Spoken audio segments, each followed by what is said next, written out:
হ্যাঁ, আবার তো 53টা হাতি ঢুকেছে। আমাদের তো অনেক আতঙ্কে আছি, তাও অনেক ফসল তো আমাদের মাঠে আছে।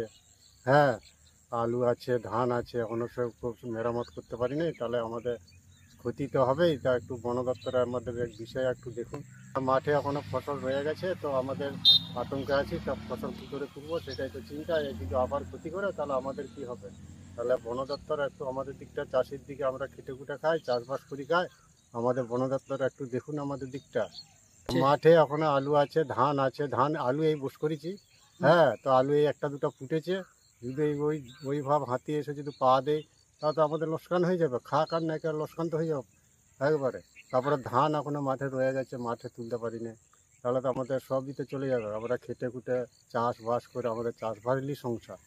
কি ক্ষতি? হ্যাঁ, বহুবার এসছে হাতি, ক্ষতি করে গেছে। হ্যাঁ, তো বন দপ্তর আমাদেরকে এখনো তো কিছু দেয়নি, সাহায্য করেই নি।